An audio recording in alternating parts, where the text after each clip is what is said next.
Bismillahirrahmanirrahim. Assalamualaikum warahmatullahi wabarakatuh. Alhamdulillahi rabbil alamin. Wassalatu wassalamu ala sayyidil anbiya'i wal mursalin, sayyidina wa nabiyyina wa habibina wa syafi'ina Muhammadin wa ala alihi wa ashabihi ajma'in wa man sara ala nahjihi wa iktafa atharahu ila yaumiddin wa sallama tasliman katsiran mazida. Amma ba'du. Para jemaah Masjid Al-Arqam rahimakumullah wa barakallahu fikum. Alhamdulillah, kita bersyukur kepada Allah Subhanahu wa taala atas semua nikmat Allah yang sangat amat luas. Kemudian kita berselawat dan salam, semoga Allah sampaikan kepada Rasulullah sallallahu alaihi wasallam, kepada para sahabat dan anggota keluarga serta orang-orang yang setia mengikuti agama Islam dan sunnah sampai tegaknya yaumul qiyamah. Tidak lupa kita memohon kepada Allah, semoga Allah Subhanahu wa taala menerima semua amal ibadah kita, ibadah salat kita, ibadah saum kita, dan juga termasuk ibadah qurban kita yang telah kita sembahkan atau persembahkan kepada Allah Subhanahu wa taala.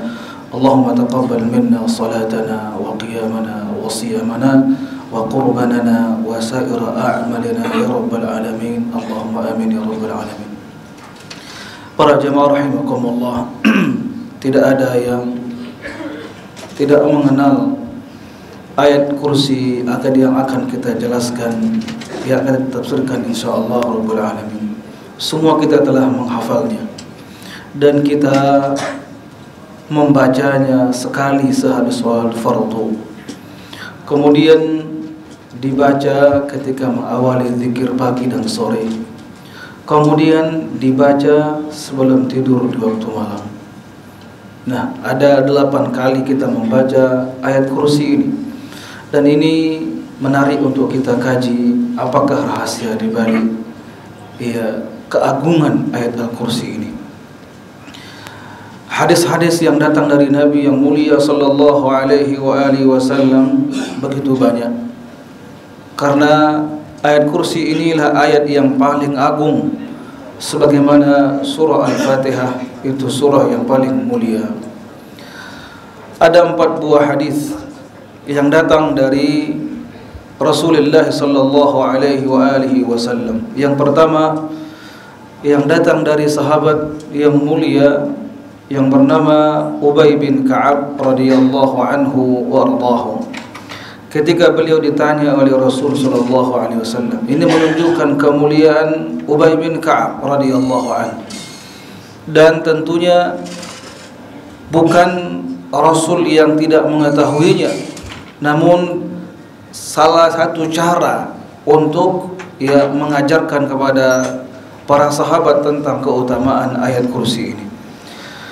Beliau sallallahu alaihi wasallam mengatakan, ayya ayatin fi kitabillahi a'zam. Wahai Ubay, tahukah anda ayat Al-Quran yang paling mulia? Ubay bin Ka'ab radhiyallahu anhu dengan tawadhu mengatakan, Allah wa rasuluhu a'lam. Allah dan Rasulnya yang lebih tahu. Lihat, faraddadaha miraran. Tentunya Rasul mengulangi, dan ini kebiasaan beliau, mengulangi 3 kali agar orang yang akan beliau ajarkan siap mendengarnya, kemudian dengan seksama memperhatikannya. Lihat, beliau mengulangi berkali-kali, dan pada akhirnya beliau mengatakan, Ubay menjawab tentunya radhiyallahu anhu, ayat al-kursi. Lihat, Ubay menjawab ayat al-kursi. Kemudian Rasul mengatakan, liyahnikal ilmu abal munzir. Ini doa Nabi kepada Ubay bin Ka'ab, semoga Allah mudahkan bagimu ilmu, atau semoga Allah memudahkan bagimu wahai Ubay untuk mendapatkan ilmu, karena jawaban itu benar. Tentunya Ubay bin Ka'ab mengetahui dari untayan-untayan kata yang terdapat dalam ayat kursi tersebut. Ini hadis yang pertama, riwayat Imam Ahmad rahimahullah. Hadis yang kedua yang datang dari sahabat Abu Hurairah radhiyallahu anhu di hadis yang sangat panjang, terdapat dalam Sahihul Bukhari. Ringkasnya ialah ketika Abu Hurairah radhiyallahu anhu ditugaskan untuk menjadi amil atau pengurus zakat fitri atau zakat pada umumnya. Tentunya orang yang telah diamanahi untuk menjaga panitia zakat tersebut bertanggung jawab. Dan ini yang dikerjakan oleh Abu Hurairah radhiyallahu anhu. Dia menjaga tempat barang atau gudang atau penyimpanan zakat tersebut. Pada malam yang pertama, Abu Hurairah radhiyallahu anhu dikagetkan dengan seorang tua yang diam-diam mencuri gandum tersebut. Tentunya mungkin barangkali 5 kilo atau kurang dari itu. Dan selaku orang yang diamanahi untuk bertugas menjadi panitia zakat, tentunya Abu Hurairah dengan semangat mengintipnya dan menangkapnya. Sembari dia mengatakan, "Kenapa engkau curi?" Nah, maling tersebut dengan memelas dan berharap belas kasihan mengatakan, "Lepaskan saya wahai si fulan, saya orang tua, banyak tanggungan." Biasa kalau maling ketangkap dengan sejuta alasan dan sejuta kebohongan. Dan dia katakan, "Saya berjanji untuk tidak kembali lagi." Sudah di waktu paginya saat sholat subuh, Abu Hurairah mengadukan kepada Rasul hal tersebut sallallahu alaihi wasallam. Tentunya Nabi sallallahu alaihi wasallam telah mengetahui melalui wahyu, sembari bertanya, "Wahai Abu Hurairah, apa yang diperbuat oleh tawananmu tadi malam?" Lihat, tentunya Rasul kita sallallahu alaihi wasallam mengetahui melalui wahyu. Dijawab oleh beliau apa yang dia lihat, apa yang disaksikan, dan dia menangkap orang tersebut sembari mengatakan, "Lepaskan saya banyak tanggungan, butuh makanan, dan berjanji tidak kembali lagi." Justru Nabi mengatakan, "Wahai Abu Hurairah, dia akan kembali nanti malam." Berarti apa? Semuanya telah diwahyukan oleh Allah kepada Rasulullah sallallahu alaihi wasallam. Akhirnya ketika yakin dengan apa yang Nabi sabdakan, Abu Hurairah semakin ketat dia mengawasinya. Betul, datang dia malam kedua dan dia ambil dalam bentuk yang sama, dan dia mau keluar ditangkap oleh Abu Hurairah radhiyallahu anhu, dan semakin marah tentunya. Janji tidak datang kembali, tapi dia datang dengan hujah ataupun alasan yang sama, dan dia betul-betul berjanji tidak akan kembali lagi. Di hari yang kedua juga sama, Rasul mengatakan sallallahu alaihi wasallam, dia akan kembali wahai Abu Hurairah. Nah, malam ketiga inilah dia pun datang dan ditangkap dan tidak dilepaskan. Dia mau dihadapkan kepada Rasul sallallahu alaihi wasallam, namun dia berkata, "Maukah engkau saya ajarkan satu ayat?" Nah, inilah yang namanya kadang-kadang maling dia mengetahui apa yang tidak kita ketahui. Apa katanya? "Wahai Abu Hurairah, da'ani u'allimuka kalimatin yanfa'uka Allahu biha." Tinggalkan saya, lepaskan saya, biarkan saya. Sebagai gantinya saya akan ajarkan kepada engkau kalimat-kalimat, itu ayat kursi nanti, ia akan memberi manfaat kepada engkau. Qultu, kata Abu Hurairah, ada apa? Mahun, ayat apa? Bacaan apa? Lihat, ini perkataan yang maling tadi. Qala, idza awaita ila firashika faqra ayatul kursi. Jika engkau hendak tidur, berarti apa? Telah berbaring di atas kasur atau duduk, maka bacalah ayat kursi dari awal sampai akhirnya. Baik.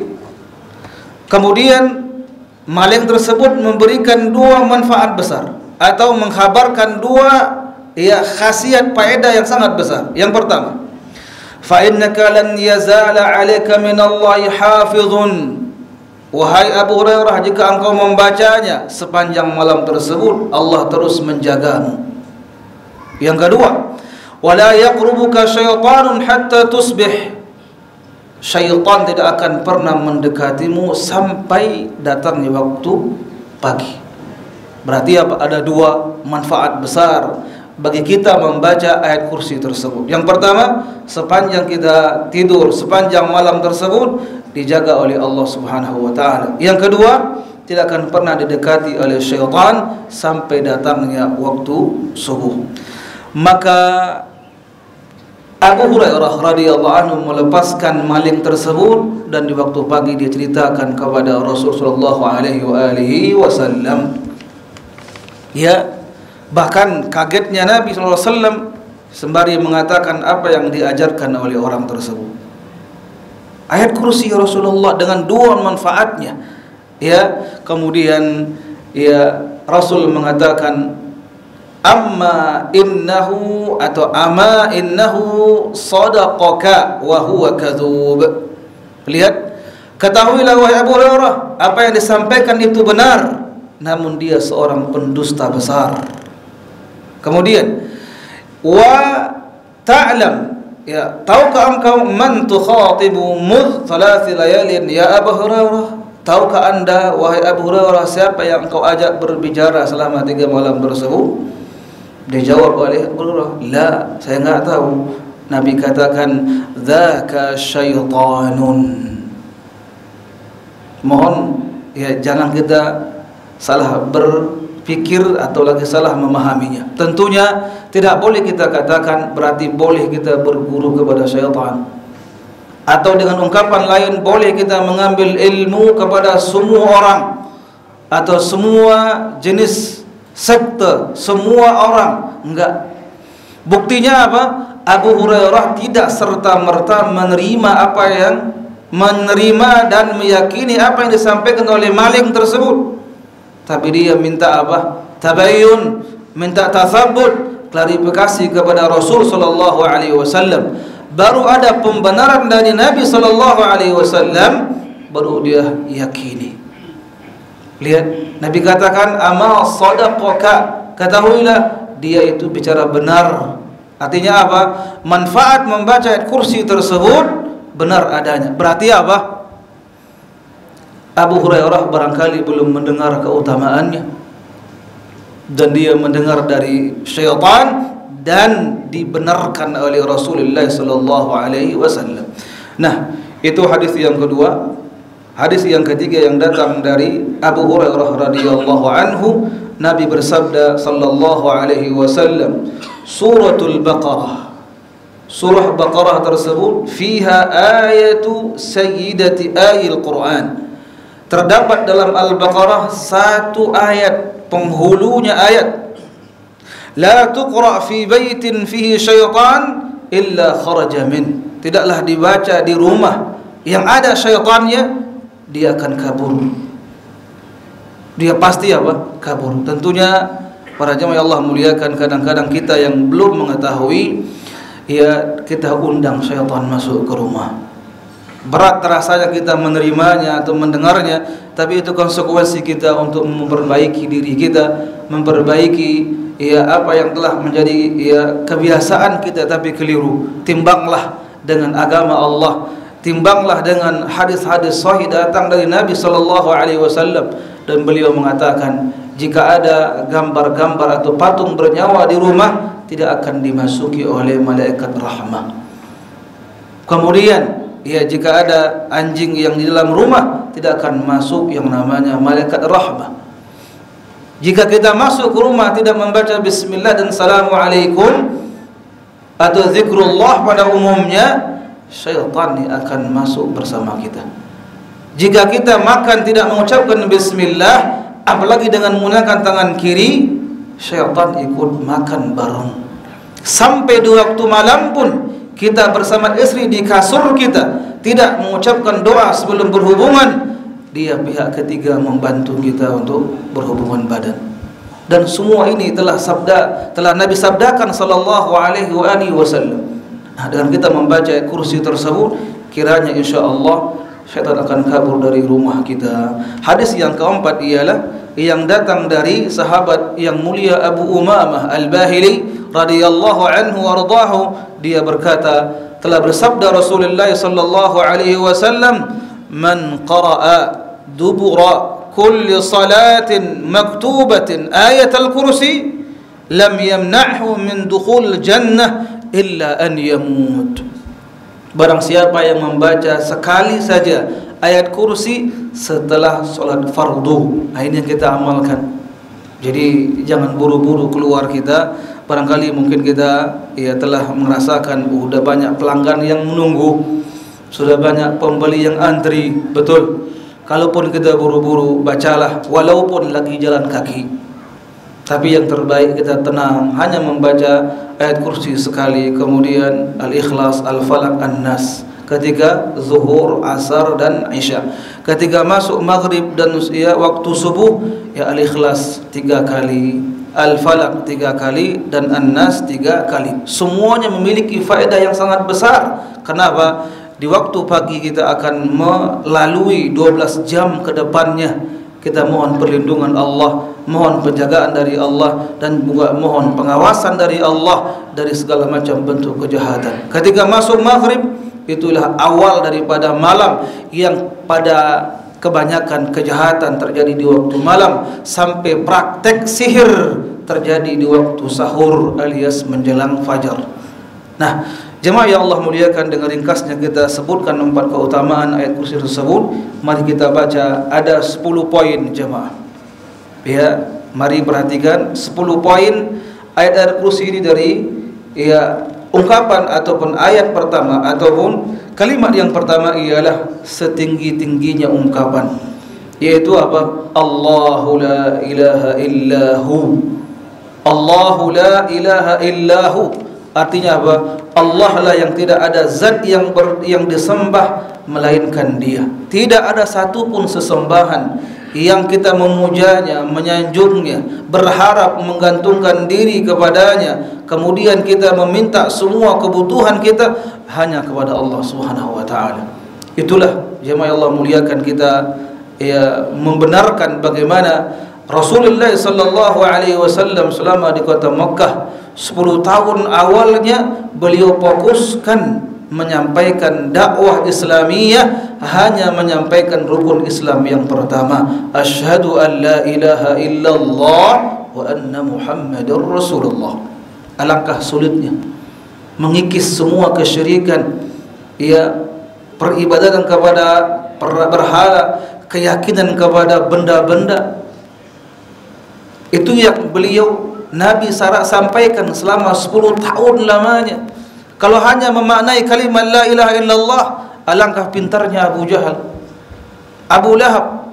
Tapi bagaimana konsekuensi kalimat la ilaha illallah? Yaitu apa? Meninggalkan segala sesembahan, pujaan yang diagungkan dan yang dikultuskan, semuanya tidak ada kecuali Allah Subhanahu wa taala. Ketika kita mengatakan la ilaha illallah wa anna Muhammadar Rasulullah, kita wajib mentaati segala macam perintah Allah dan Rasulnya, dan menjauhi sejauh-jauhnya larangan-larangan Allah dan Rasulullah sallallahu alaihi wasallam. Makanya berat di hati Abu Lahab, Abu Jahal dan abu-abu yang lain, sehingga mereka tidak bisa mengucapkan kalimat la ilaha illallah tersebut. Walaupun seperti Abu Jahal dan Abu Lahab, mereka sempat bertemu dengan Rasul selama 13 tahun di kota Mekah, tidak bisa mengucapkan la ilaha illallah. Kepada mereka lah yang Allah turunkan ayat, innal ladzina kafaru sawa'un 'alaihim a anzartahum am lam tunzirhum la yu'minun. Kenapa? Khatamallahu ala qulubihim wa ala absarihim ghishawatun wa lahum 'adzabun 'adzim. Kepada mereka lah selama 15 tahun mereka berjumpa. Artinya apa? Ketika Rasul hijrah ke kota Madinah 2 tahun lamanya, baru tegak yang namanya peperangan Uhud, meninggallah yang namanya Abu Jahal tersebut. Jamaah Allah muliakan, itulah di ayat yang pertama atau ungkapan yang pertama, Allahu la ilaha illahu. Allah lah zat yang berhak disembah. Selain Allah batil.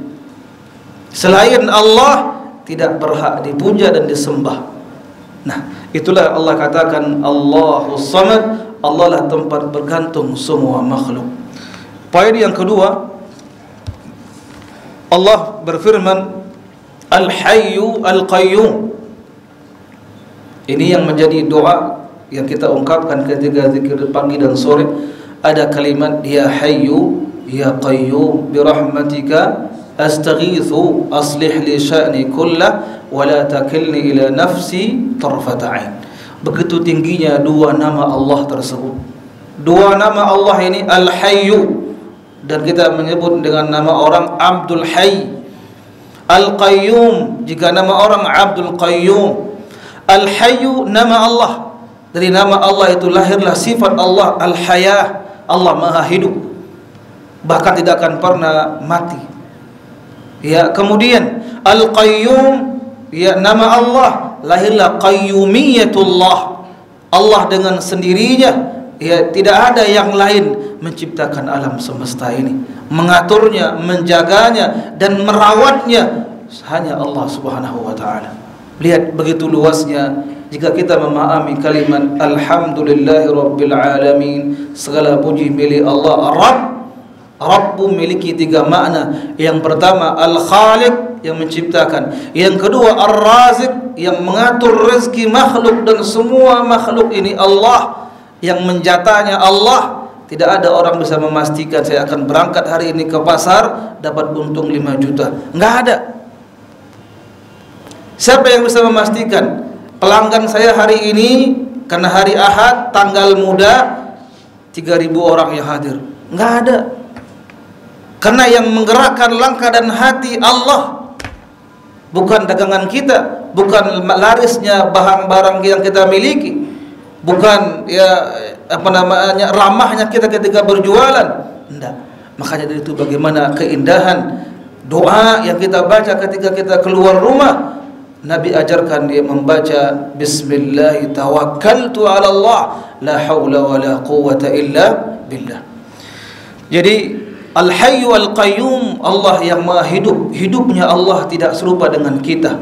Hidupnya kita butuh udara, butuh air, butuh tempat, butuh orang lain untuk membantu untuk kita hidup. Kita butuh dengan yang namanya api, kita butuh yang namanya air, kita butuh yang namanya istri dan anak-anak, bahkan kita butuh yang namanya fulus. Adapun Allah Subhanahu wa taala, ya al-hayatun kamilatun, hidup dengan sempurna, tidak butuh dengan yang lain. Karena Allah lah yang menciptakan segala-galanya, Allah lah yang mengadakan dari yang tidak ada menjadi ada, semuanya Allah yang berbuat. Kemudian Al-Qayyum, dengan sendirinya Allah mengurus alam semesta ini. Kemudian ayat yang atau poin-poin yang ketiga ialah la ta'khudhuhu sinatun wala naum. Kalimat yang pertama Allahu la ilaha illahu, yang kedua Al-Hayyul Qayyum. Ini menunjukkan kemuliaan, kesempurnaan sifat-sifat Allah dan nama-nama Allah. Datangnya kalimat la ta'khudhu sinatun wala naum, ya meniadakan, menafikan ya dari sifat-sifat makhluk. Datangnya kalimat la ta'khudhu sinatun wala naum untuk menyempurnakan kemuliaan Allah, kekuasaan Allah, kemahahidupan Allah, dan kesendirian Allah Subhanahu wa taala mengatur alam semesta ini. Lihat Allah la ta'khudhu sinatun, tidak akan pernah menginap ataupun mengidap ya rasa ngantuk, wala naum, apalagi tidur. Kalau kita kiaskan kepada makhluk, contoh Pak Imam, ya mungkin namanya Muhammad Saleh, seorang imam barangkali, dia dikenal orang, si Pak Imam ini orangnya dermawan atau sangat dermawan. Ketika datang ungkapan yang kedua, Pak Imam Muhammad Saleh orang yang sangat dermawan dan tidak akan pernah menolak pemberian. Apa artinya? Dia orang yang sangat dermawan, tidak akan pernah ya orang yang meminta dia tolak.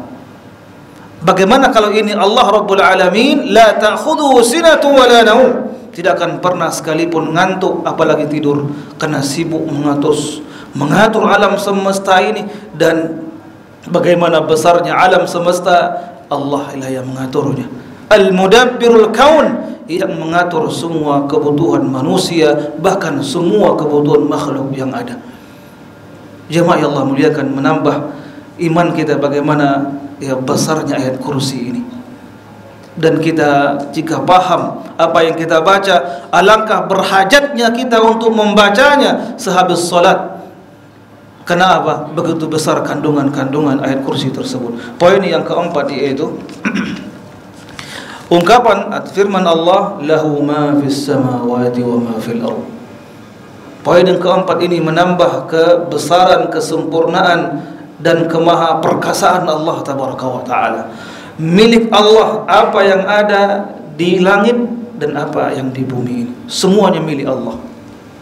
Dan para ulama mufassir mengatakan, ketika orang membaca ayat ini dan dia paham betul apa yang dimiliki oleh manusia, sekaya apapun yang dia miliki, sebanyak apapun harta yang dia dapatkan, semuanya datang dari Allah. Adakah orang yang kaya tersebut ketika dia lahir membawa emas? Adakah orang yang lahir langsung dia bawa ATM? Tidak ada. Dia lahir, dan kita lahir semuanya dalam kondisi bugil, tidak tahu kecuali hanya menangis, meminta, berharap, menangis, lapar dan dahaga hanya dengan tangisan. Itulah manusia yang Allah katakan wa khuliqal insanu dha'ifa, diciptakan manusia itu pada mulanya dalam kondisi lemah. Jemaah yang Allah muliakan, lahu ma fis samawati wa ma fil ard, milik Allah apa yang ada di langit dan apa yang di bumi. Yakinlah kita jika Allah yang memilikinya dan Allah kembali mengambil miliknya, itulah yang kita ucapkan ketika kita mendapatkan musibah, inna lillahi wa inna ilaihi raji'un. Nah, para ulama mengatakan ketika orang membaca ini, ya ini menjadi apa? Tasliyatul insani 'alal masa'ib, menghibur hati manusia ketika ditimpa musibah. Jemaah yang Allah muliakan, kita melihat bagaimana musibah yang banyak pada hari ini, wabil khusus kepada teman-teman kita, saudara-saudara kita yang di Jawa Barat, di ibu kota Garut. Dan subhanallah, mari kita ringan tangan, bukan mukul, tapi memberi dan berdoa semoga bala tersebut tidak menimpa kepada kita, dan kita yakin dengan seyakin-yakinnya, dan tidak boleh kita mengatakan itu kan salah kamu, tidak. Tapi Allah mengatakan, wa ma asabakum min musibatin fabima kasabat aydikum. Apapun musibah yang menimpa kalian, Allah katakan itu karena sebab ulah tangan kalian sendiri. Barangkali tidak ada orang yang menebang hutan, tapi bagaimana besar maksiat yang mana solat sengaja ditinggalkan, ya anak-anak ditelantarkan.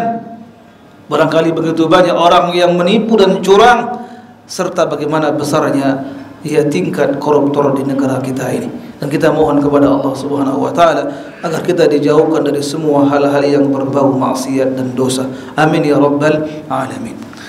Jadi ketika orang membaca lahu ma fis samawati wa ma fil ard, dia terhibur hatinya. Ingat tadi ikhwan, ya jemaah Allah muliakan, apapun yang kita miliki ini datang dari Allah. Allah katakan dalam surah An-Nahl, wa ma bikum min ni'matin famin Allah. Apapun yang kita miliki berupa harta, kesehatan, ilmu dan ketajaman berpikir, kejernihan akal, semuanya datang dari Allah Subhanahu wa taala. Allah akan mampu, Allah akan berkehendak, dan Allah sungguh maha perkasa dan kuasa untuk mengambil apa yang Allah miliki tersebut. Poin yang kelima dari firman Allah Subhanahu wa taala, ya'lamu ma baina aydihim wa ma khalfahum. Allah mengetahui apa yang ada di antara kalian, di depan kalian, di belakang kalian, semuanya Allah ketahui.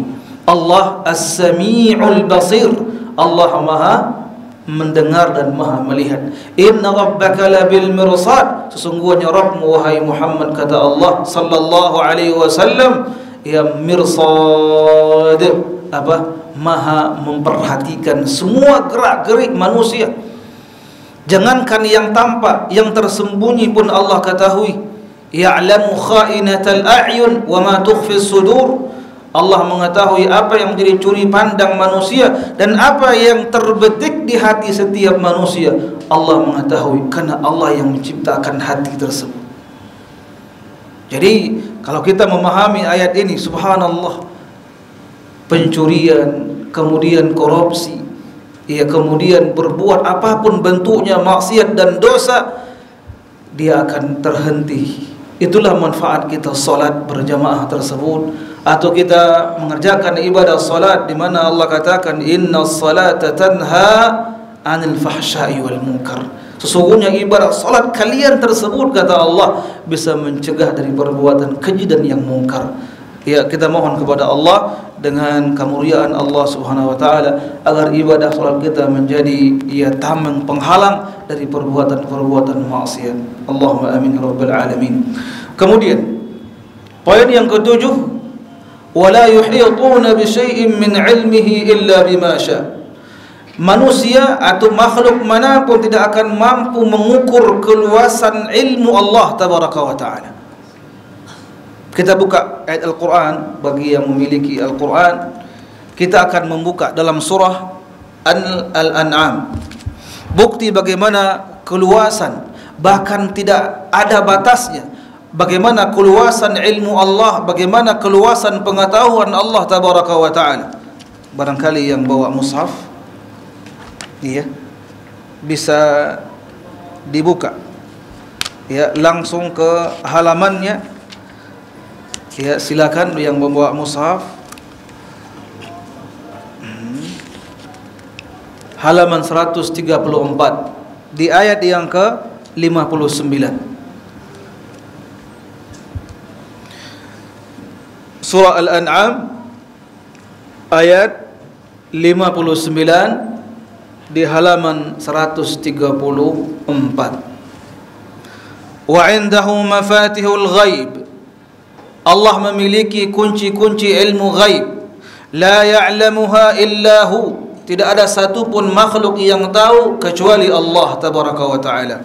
Kemudian wa ya'lamu ma fil barri wal bahr. Allah mengetahui apa yang ada yang di laut, yang tersimpan dalam laut yang paling dalam tersebut Allah ketahui. Wa ma fil wal bahr, apa yang ada di darat dan di laut. Kemudian wa ma tasqutu min waraqatin illa ya'lamuha. Ya, dan tidaklah satu pun dedaunan yang jatuh ke bumi ini atau kemanapun, Allah tahu jatuhnya di mana. Allah mengetahui jatuhnya di mana, di tempat mana, di jam berapa, bahkan di detik berapa. Kemudian, ya, illa ya'lamuha wala habbatin fi dhulumatil ardi wala rathbin wala yabisin illa fi kitabim mubin. Ya, tidaklah sesuatu apa yang jatuh, kemudian satu biji pun yang jatuh di tempat yang gelap di muka bumi ini, baik dia bijinya basah atau yang kering, Allah telah mencatatnya dan mengetahuinya di Lauhul Mahfuz. Jemaah Allah muliakan, ya, kita dipantau oleh Allah, kita diperhatikan oleh Allah. Walaupun begitu, Allah menampakkan kekuasaannya dengan mengirim dua orang malaikat pencatat kebaikan, raqibun, dan pencatat keburukan, atid. Ma yalfidhu min qawlin illa ladaihi raqibun atid. Ya, tidak ada satu pun ungkapan yang kita ucapkan melainkan telah tercatat. Ini membuat kita mawas diri, khawatir, bahkan takut untuk berkata yang tidak baik. Itulah yang Nabi anjurkan sallallahu alaihi wasallam dalam sabdanya. Beliau mengatakan, "Man kana yu'minu billahi wal yaumil akhir falyakul khairan aw liyasmut." Nah, barang siapa yang beriman kepada Rabbul Alamin dan hari akhir, hendaklah dia berbicara yang baik atau diam. Dua pilihan. Nah, dari itu jemaah ya Allah muliakan, ya, mampukah kita berdagang untuk larisnya, ya, apa yang kita jual dengan sumpah palsu, menyebut nama Allah, berbohong terang-terangan? Atau kita manfaatkan ini, ya, pembeli orang baru, nggak kenal pasar, nggak tahu harga, kita naikkan harganya melebihi batas, apa yang dimiliki oleh manusia lain atau teman-teman yang lain? Tidak. Allah Maha tahu. Allah mengirim 2 malaikatnya. Jika yang baik kita ucapkan, jika perkara yang baik kita kerjakan, tercatat di samping kata. Jika yang buruk juga tercatat. Nah, sehingga apa? Lahirlah manusia-manusia yang merasa diawasi oleh Allah, dan akhirnya menjadi insan yang bertakwa pada Allah, takut kepada bicara yang buruk, ya, janji palsu, sumpah palsu. Subhanallah. Ya, termasuk satu keburukan bagi pedagang jika dia bersumpah dengan nama Allah untuk melariskan dagangannya. Bersumpah dengan nama Allah walaupun barangnya memang ori, harganya memang mahal, tapi dia bersumpah, tidak ada barang selain tempat saya. Jangan. Ya, kita menipu orang lain, kita beruntung betul, kita memiliki laba yang besar, untung yang besar, iya, tapi orang yang kita zalimi tersebut, ia tidak akan pernah diam dia. Barangkali dia angkat tangannya berdoa kepada Allah. Ingat, doa orang yang terzalimi tidak ada pembatasnya antara dia dengan Allah Subhanahu wa taala. Poin yang selanjutnya itu poin yang ke-8. Allah mengatakan, apa yang bunyinya 48, Pak? Wasi'a kursiyyuhus samawati wal ard. Ini yang ke-8. Ya, keluasan, sebagian ulama mengerti dengan keluasan ilmu Allah tabaraka wa taala. Ya, al-kursi dengan penyebutan nama Allah, ya, ada yang mengatakan dengan tempat 2 kaki Allah Subhanahu wa taala. Ini yang kita pahami. Artinya apa?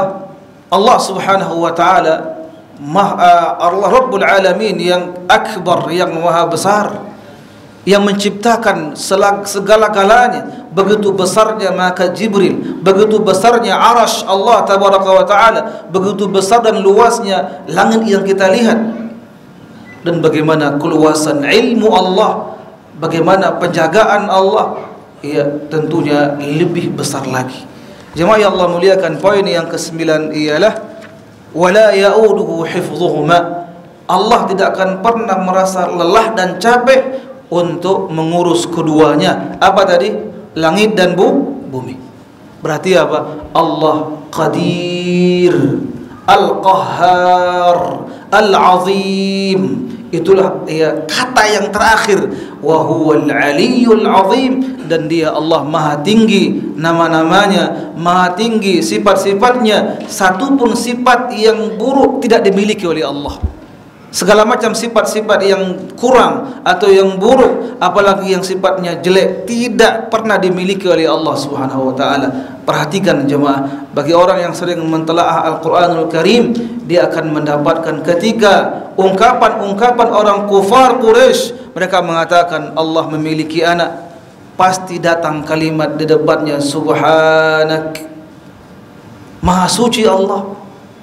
Lihat bagaimana ungkapan orang-orang kufar Quraisy, Allah memiliki anak. Mereka mengatakan para malaikat itu anak perempuan Allah. Allah mengatakan bal ibadun mukramun, bahkan malaikat itu ialah hamba-hamba yang mulia, hamba-hamba yang muqarrabin, yang dekat kepada Allah. Lihat, ma kana lillahi an takhidha min walad, subhana, tidaklah wajar, tidak pantas selama-lamanya Allah mengambil seorang anak. Dan begitu besarnya dosa orang yang mengatakan Allah memiliki anak, sampai-sampai Allah katakan dalam surah Maryam, ya, gunung akan bergoncang, langit akan retak, dan kemudian bumi ini akan bergoyang jika ada orang yang mengatakan Allah memiliki anak. Lihat, begitu banyak orang hari ini meyakini. Kenapa tidak retak bumi itu? Kenapa tidak retak langit dan segala macamnya? Tentunya Allah belum menghendaki itu terjadi. Tapi cukuplah Allah menghukum mereka dengan hati mereka yang menjadi qasad alias keras, membatu. Subhanallah, sebagian kita mendapatkan ada orang-orang yang tinggal di sekitar masjid lebih kurang 70 tahun lamanya, dan dia mendengarkan suara azan setiap waktu, ada kalimat asyhadu an la ilaha illallah, namun di usia 70 tahun itu tidak dia mendapatkan al-Islam. Itulah sebagai hukuman yang terbesar, hidayah Allah terhalang baginya. Walaupun dia hidup berdampingan dengan masjid, bergaul dengan kaum muslimin 70 tahun lamanya. Tadi kita lihat bagaimana Abu Jahal dan Abu Lahab berteman dengan Nabi SAW. Beliau melihat langsung bagaimana benarnya wahyu yang sampai tersebut, dan tidak akan pernah ada orang mengatakan Muhammad itu pendusta.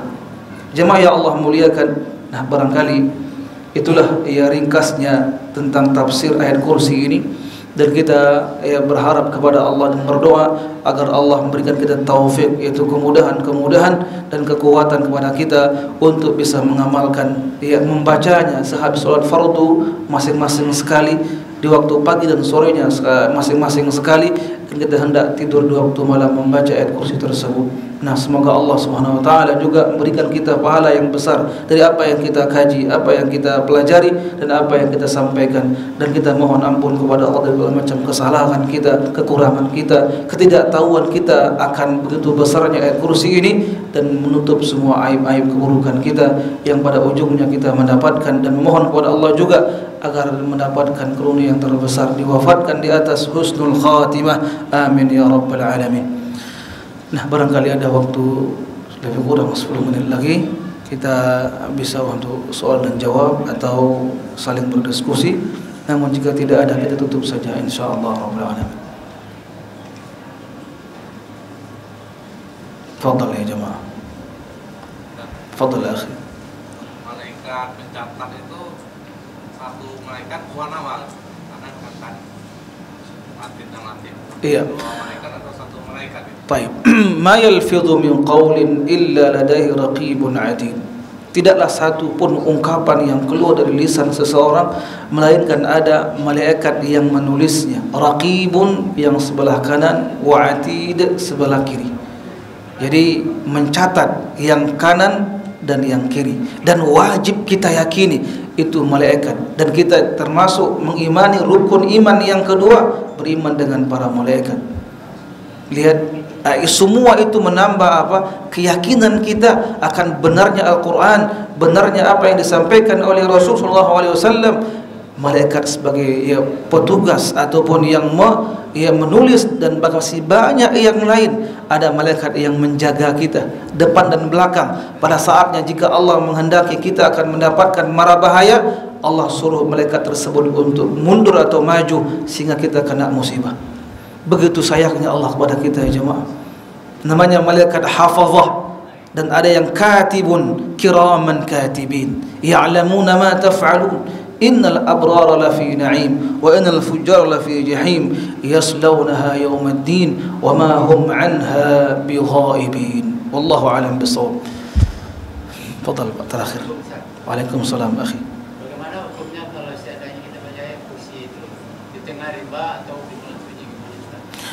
Terus satu lagi Ustaz. Kedua Ustaz, agak melenceng dikit. Fadhal. Apakah surat Yasin itu merupakan hatinya Al-Quran? Baik, Masya Allah, soal bagus sekali Pak ya. Jika kita baca di tengah rimba atau di hutan di waktu tengah malam membaca ayat kursi, tentunya bagus ya, karena kita membaca Al-Quran. Dan bacaan yang tepat lagi ialah, ikhwan perhatikan, kita mendatangi sebuah tempat ya, yang belum kita jajaki, ya kita membaca apa yang Nabi ajarkan kepada kita semuanya. Apakah doanya? A'udzu bikalimatillahi tammati min syarri ma khalaq. Aku berlindung kepada Allah dengan kalimat-kalimat Allah yang sempurna dari segala macam bentuk kejahatan makhluk. Dia tentunya manfaat kita membaca sehabis solat ayat kursi, al-ikhlas, al-falaq, an-nas. Kita berharap kepada Allah, ya kita berlindung kepada Allah agar dijauhkan sejauh-jauhnya segala macam bentuk mara bahaya. Kemudian ya, jika ada ungkapan ya, seseorang surah Yasin termasuk hatinya Al-Quran, tentunya ya setahu ana wallahu alam itu hadisnya tidak sahih. Ya tidak tepat kita mengatakan ya, Yasin itu ialah segala-galanya. Yang tepat ialah kita baca Al-Quran semuanya 30 juz. Tentunya bagi orang yang mengkhatamkan minimal sebulan sekali, dia akan pernah dan pasti melalui surah atau surah Yasin tersebut. Nah, Jamaah yang Allah muliakan, insyaallah di pertemuan yang akan datang kita akan mempelajari tafsir atau 3 surah langsung insyaallah. Yang pertama Al-Ikhlas, Al-Falaq dan An-Nas, dan sengaja kita membaca atau mempelajari ini karena apa? Karena ayat-ayat atau surah-surah yang kita baca sehabis solat kiranya kita lebih mempentingkannya dan menarik untuk dikaji lebih jauh tentang apa dan bagaimana rahasia, apa hikmah dianjurkan membaca ayat kursi, Al-Ikhlas, Al-Falaq dan An-Nas. Wallahu a'lam bishawab. Dan kita mohon kepada Allah Subhanahu wa taala agar diberikan kekuatan iman dan kekuatan fisik dan badan kita untuk bisa kita beramal-amal yang saleh, dan kita mohon juga taufik dari Allah, kemudahan agar kita mendapatkan ilmu dan mampu kita amalkan insyaallah rabbul alamin. Dan juga kita berdoa kepada teman-teman yang kena musibah di Garut dan dimanapun berada, semoga Allah memberikan mereka ampunan dan diampunkan segala macam kesalahan mereka, dan yang ditinggalkan mendapatkan kesabaran, dan tentunya kita yang mampu kita doakan kebaikan, dan jika ada materi kita berikan berupa infak dan sedekah untuk meringankan beban mereka. Dan tentunya alangkah besarnya pahala orang yang memberikan kegembiraan kepada orang lain, apalagi itu saudara kita. Ingat, innamal mu'minuna ikhwah la yuhibbul muslim, artinya la yu'minu ahadukum hatta yuhibba li akhihi ma yuhibbu li nafsihi minal khair. Tidak sempurna iman seseorang sampai dia mencintai saudaranya sebagaimana dia mencintai dirinya sendiri dalam perkara yang baik. Wallahu a'lam bishawab. Marilah kita membaca doa kafaratul majlis. Subhanakallahumma wa bihamdika asyhadu an la ilaha illa anta astaghfiruka wa atubu ilaik. Wassalamu alaikum warahmatullahi wabarakatuh.